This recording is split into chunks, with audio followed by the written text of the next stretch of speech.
ভালো হওয়াটা যদি একটা জার্নি হয়, আমরা আসলে এখন কোন জায়গায় আছি, মানুষ ভালো বলতে আপনি আসলে ব্যাপারটা কি বোঝাতে চেয়েছেন, কোনটা ভালো এবং কোনটা এই মুহূর্তে পরিবর্তন করা দরকার, এবং আপনি কানেক্ট করার প্রশ্নে শুনেছেন এবং একটা জনপ্রিয় প্রশ্ন আপনি যখন আসবেন তখন থেকে বারবার বলা হচ্ছে, সেটার মধ্যে আমাকেও কিছুটা ইঙ্গিত করা আছে, আমার ইঙ্গিত আমি পরে বলতেছি, সেটা হচ্ছে যে আপনি একসময় চিহ্নিত করেছিলেন যে বাংলাদেশের অর্থনীতির দরবেশকে, এখন নতুন কোনো দরবেশ আপনি দেখতে পান কিনা। আমাকে প্রশ্ন করা হয়েছে, খালেদ ভাই, you are working at Independent Television, what's your opinion about Darbesh, who was your boss? Salman F Rahman was never been my boss. উনি উনি উনি উনি উনি একটা টেলিভিশনে কিছু বিনিয়োগ করেছিলেন, যে টেলিভিশনে আমি কাজ করতাম, এবং আমার ওপিনিয়ন আমি একটু দর্শকদের উদ্দেশ্যে বলে রাখি যে আমি তাকে অনেকবার ইন্টারভিউ করেছি, সেখানে হয়তো কিছুটা বোঝা যাবে। জনাব আদালিব রহমান পার্থ, আপনার কাছে প্রশ্ন, মানুষ ভালো হওয়ার কোন জায়গাটার মধ্যে? দেখুন, ভালো মানুষ তো একটা অনেক বড় রিলেটিভ টার্ম। ভালো মানুষ মানে যোগ্য মানুষ, যিনি অনুধাবন করবেন এবং যে দেশের জন্য আমার কাজ করতে হবে, এবং যিনি বিশ্বাস করবেন যে এটা আল্লাহ প্রদত্ত, মানে আমি যেটা মনে করি আমার কাছে যে এটা আল্লাহ প্রদত্ত একটা দায়িত্ব, যেটা আপনি এই আমানতটা কোনোভাবে খেয়ানত করবেন না, এবং অ্যাট দ্য সেম টাইম আপনার সেই যোগ্যতাও থাকতে হবে এবং কোয়ালিফিকেশনও থাকতে হবে। এখন ভালো মানুষদের গত 17-18 বছরে রাজনীতিতে না আসার যেরকম একটা ফিল্ড বানানো হয়েছে, তো আমি কাউকে ছোট করবো না, যদিও লেখাপড়া সবকিছুই না, বাট তারপরও আমি উদাহরণ দিয়ে দেখি। দেখুন, যখন আপনি ইংল্যান্ডে বা আমেরিকাতে কারা আসে, অক্সফোর্ড, কেমব্রিজ, হার্ভার্ড থেকে, আর আমাদের এখানকার লোকাল পলিটিক্স এর ব্যাকগ্রাউন্ডটা কোথা থেকে আসে?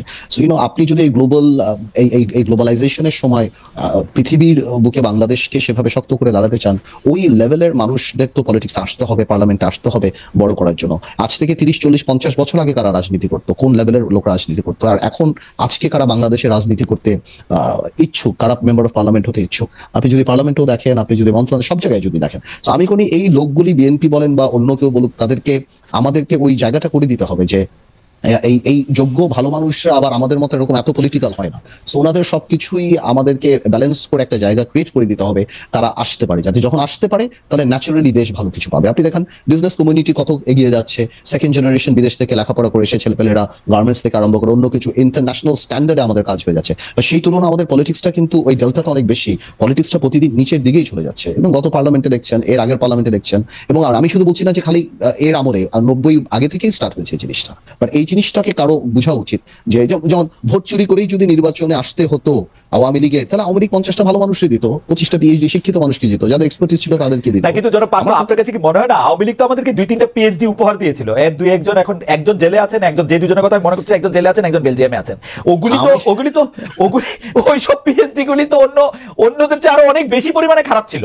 মানে না, আমি এই জন্যই প্রথমে বলে নিয়েছি যে লেখাপড়াই সবকিছু না। আমি এই জন্য কিন্তু ডিসক্লেইমার দিয়ে দিয়েছি যে লেখাপড়াই সবকিছু না, বাট সবকিছু মিলিয়ে ভালো সমাজে গ্রহণযোগ্য পারসেপশন যাদের, ভালো এক্সপার্টিস যাদের আছে, এই ধরনের মানুষকে, ভালো মানুষকে না, ভালো না কি খারাপ এটা তো আল্লাহ তাআলাই জানে, বাট আমরা যতখানি পারসেপশনে বুঝি এই কারণে। আর আপনি একটু পারমিশন দিলে মাহি ভাই কিছু বলা না করলে আমি একটু মাহি ভাইয়ের ব্যাপারে একটু কথা বলবো।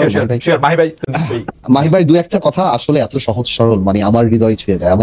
আমার এই জিনিসটা, যেমন মাহি ভাই স্ট্যাটাসটা নিয়ে বললো এটা ব্যক্তিগত। মাহি ভাই, আপনি রাজনীতি আমার চেয়ে সিনিয়র। মাহি ভাই, রাজনীতিতে আপনার ব্যক্তিগত জিনিস পাবলিকেশন হয় না, পাবলিকেশন যা হয় সেটা পাবলিক, ব্যক্তিগত জিনিস ব্যক্তিগত। আপনি যখনই দেশনেত্রী খালেদা জিয়ার অসুস্থতার ব্যাপারে আপনি স্ট্যাটাস দিবেন, দ্যাট ইজ পাবলিক, অ্যান্ড মানুষ এটাকে তখন মনে করবে এটার মধ্যে পলিটিক্স আছে, এটার মধ্যে অন্য কিছু আছে। যদি না হয়তো এত অসুস্থ ছিল যখন খালেদা জিয়া বা দেশনেত্রী এবং খালেদা জিয়া, ততক্ষণ যখন আপনি স্ট্যাটাস দিয়েছেন কিনা, হঠাৎ এখন আপনি স্ট্যাটাস দিচ্ছেন কিনা, সেগুলি কিন্তু আপনার ক্রিটিকরা সবাই যাচ্ছে। আপনি কোনোভাবেও আপনি এই ডিফেন্সটা দিতে পারবেন না। আমি বলছি যে এটা ব্যক্তিগত হলে এটা আপনার অফিসিয়াল ফেসবুকে আসছে।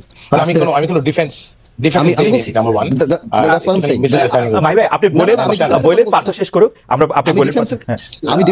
আমি বলছি যে আপনি খুবই,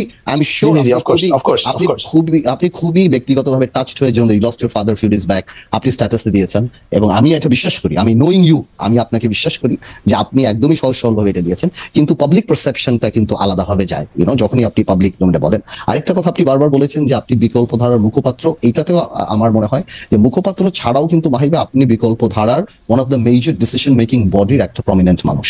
তো সুতরাং আপনাকে যখন মূল্যায়ন করা হয়, শুধুমাত্র মুখপাত্র হিসেবে মূল্যায়ন করা হয় না, যে কোনো কারণেই, হয়তো আপনাদের পলিটিক্যাল সিদ্ধান্ত, অফকোর্স বিচৌধুরী সাহেব অনেক বড় রাজনীতিবিদ ছিলেন, আপনাদের পলিটিক্যাল সিদ্ধান্ত আপনাদের, কিন্তু শুধু মুখপাত্র যদি আপনি বলেন তাহলে আপনি আপনার উপর ইনজাস্টিস করবেন, কারণ অফকোর্স আপনি ডিসিশন মেকিং প্রসেসে অনেক প্রিডমিনেন্ট রোলও আপনি প্লে করেন বিকল্প ধারায়।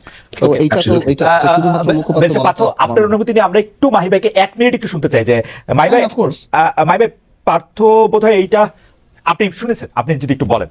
আমার প্রশ্ন করেন। না, আমি নাম্বার ওয়ান, আমি কিন্তু কোনোভাবেই I was not defensive even for a second. আমি আমার অবস্থান ব্যাখ্যা করছি, আমি কোনো ডিফেন্সিভ হই নাই। আমি যেটা বলেছি, আমার স্ট্যাটাসে কোনো রাজনীতি, আমি কোনো রাজনৈতিক কারণে স্ট্যাটাস দেইনি। আমি এটা বলছি না যে আমার বক্তব্যটা রাজনীতি গ্রহণ করা হবে না। আমি একজন রাজনীতিবিদ, আরেকজন রাজনীতিবিদ সম্পর্কে এবং যাদের সাথে আমাদের একটা মতপার্থক্য রয়েছে, সৃষ্টি হয়েছে, তাদের ব্যাপারে একটা যখন আমি আমার, কিন্তু আমি এটা কোনো রাজনীতি করার উদ্দেশ্যে দেই নাই। এটা হচ্ছে নাম্বার ওয়ান। নাম্বার টু, রাজনীতি হয়ে গেছে আর কি, হতে পারে রাজনীতি, বাট এখানে মনে হয় পার্থক্য, with all respect, you know I love you. প্রথম থেকে আমি বলেছি যে রাজনীতির পার্থক্য যেখানে থাকুক, আমি কিন্তু পার্থক্য সাফল্য কামনা করি। আমি সবসময় সেটা দেখতে চাই, আমরা একই জায়গায় না থাকলেও দেখতে চাই, এবং আমি এই জেনারেশন আমি সবসময় আশা করি। কিন্তু আমি যেটা মনে করি, এই জেনারেশনের প্রত্যাশার কথা যদি আজকে বলা হয়, আমি বারবার বলছি, I think we need to redefine politics. এটাই যদি রাজনীতি হয়, এটা রাজনীতি হওয়া উচিত না। হ্যাঁ, রাজনীতি মানে সব জায়গার মধ্যে রাজনীতি মানে কি আসলে, যেমন একটু আগে যে ভালো মানুষের যে কথা হলো, আমি পার্থর সাথে আমার অনেক আলোচনা হয়, অনেক কথা কিন্তু আমরা নিজেরা দুজন মিলে একসাথে অনেক আলোচনা করি, এবং সেই আলোচনায় বারবার যে কথাটা উঠে আসে, আসলে what Partha wanted to mean is absolutely correct, যে এখানে ভালো মানুষ মানে কি। ভালো মানুষ মানে দেখুন, আপনার ভালো মানুষ তো অনেক কাজের জন্য, কিন্তু রাজনীতির জন্য, রাষ্ট্রের জন্য যখন আমরা একজন ভালো মানুষ খুঁজি, তখন এক নম্বর আমি যে এমন মানুষ যাদের মধ্যে কোনো অহংকার নাই। কেন বাংলাদেশে 54 বছর ধরে রাজনীতি, কিন্তু ভাই আমার মনে হয় যে আমরা আপনার কাছে খালেদ ভাই শেষ করবেন। আমি ভালো মানুষের জায়গায় আসছিলাম, ভালো মানুষের সংজ্ঞাটা অত্যন্ত জরুরি। রাজনীতিতে এক নম্বর, অহংকারী মানুষ আমরা দেখতে চাই না। আমরা অনেক অহংকার দেখেছি, that's number one. Let people decide অহংকারটা কি, অহংকারী কারা, যাদের চোখে মুখে কথায় বার্তায় বডি ল্যাঙ্গুয়েজে সারাক্ষণ অহংকার দেখেছি আমরা। সেই অহংকারী মানুষ দেখতে চায় না। এটাকে আই এম শিওর পার্থর সাথে আমার অনেক আলোচনা আছে, and we all mean that. Number two, দেশপ্রেমের পরীক্ষা 100 পেতে হবে। আর আপনি যদি আমাকে বলেন, আমি 2018 নির্বাচনের ক্ষেত্রে দেশপ্রেমের পরীক্ষায় যেহেতু আমি আমার নিজের স্বার্থ বেশি দেখার চেষ্টা করেছি রাষ্ট্রের স্বার্থের থেকে, আমি কিন্তু মনে করি আমি দেশপ্রেমের পরীক্ষায় উত্তীর্ণ হতে পারি 18 নির্বাচনের পর। এবং আমি বারবার বলছি, একটা জায়গায় আমি দাঁড়িয়ে আছি, আই এম নট কনসার্ন যে আমার কনসিকুয়েন্সেস কি হবে একটা বক্তব্য দেওয়ার জন্য, কিন্তু আমি আমার বাবার দেয়া যে আমাদের কাছে যে নির্দেশনা, বিশেষ করে আমার কাছে, যে অহংকার থেকে মুক্তি হতে হবে, এই যে আমি অহংকার থেকে মুক্ত হওয়ার চেষ্টা করছি। এবং এই জন্য আমি বলেছি যে সত্য অনুসন্ধানে আমি কোনোভাবেই পিছ পাবো না। যেটা সত্য, যেটা ভুল, আমি সেটাকে বলবো। এটাকে বলার পর আমার কনসিকুয়েন্স কি হবে, মানুষ এটাকে কিভাবে নিবে, do I not care, I do care, কিন্তু আমার কাপড় কিছু করার নেই, আমাকে সত্য উপস্থাপন করতে হবে। তার মানে 3 নম্বরে দক্ষতা থাকতে হবে। ভালো মানুষ দক্ষ না, লাভ হবে না। এবং আরেকটা হচ্ছে কি, আমার মনে হয় আমাদের আল্লাহর সাথে, সৃষ্টিকর্তার সাথে সংযোগ স্থাপন করে অহংকার থেকে মুক্ত হয়ে দক্ষ একজন মানুষকে, দেশপ্রেমিক একজন মানুষকে, অহংকার মুক্ত মানুষকে, তারা যদি রাজনীতি এগিয়ে আসে, রাজনীতি পরিবর্তন হবে। আর এক নম্বর সবচেয়ে প্রধান যে জিনিসটা, লেট আস রিডিফাইন পলিটিক্স। রাজনীতিটাকে একটু রিডিফাইন হওয়া উচিত। আচ্ছা, অহংকার না থাকাটা নিয়ে আপনি একদম স্পষ্ট করে বলেছেন। আমি একটু ব্যারিস্টার পাত্রের কাছে ফিরে যেতে চাই, কিন্তু আমি প্রশ্নটা করে যেতে চাই, আপনি যদি দেশপ্রেমের জায়গায় আপনি নিজেই নিজেকে নম্বর দিচ্ছেন যে এটা আসলে খুব বেশি দেশপ্রেমের পরিচয় আমরা দেখতে পাই নাই, আমরা সেই জায়গায় যেতে চাই নাই, কারণ হচ্ছে যে আপনি যদি নিজেই বলেন যে আপনি আসলে দেশপ্রেমের পরীক্ষায় শেষে উত্তীর্ণ হন নাই, তাহলে এটা নিয়ে আর কিছু বলা থাকে না। কিন্তু আমরা আপনার কাছে দেশপ্রেমের সংজ্ঞা জানতে চাইবো মাহি ভাই। আমরা একটু জনাব আন্দালিব রহমান পাত্রের কাছে যেতে চাই যে আন্দালিব রহমান পাত্র, আপনি কি মাহি ভাইয়ের বক্তব্যের প্রেক্ষিতে কিছু বলবেন কিনা? তাহলে আমরা একটু দেশপ্রেম নিয়ে। মাহি ভাই আমি আমার কথা চলে যে মাহি ভাই যেই কথাগুলি বললো, ঠিক আছে মাহি ভাই, এরপর তো আর কোনো কথা থাকে না। রাইট, এই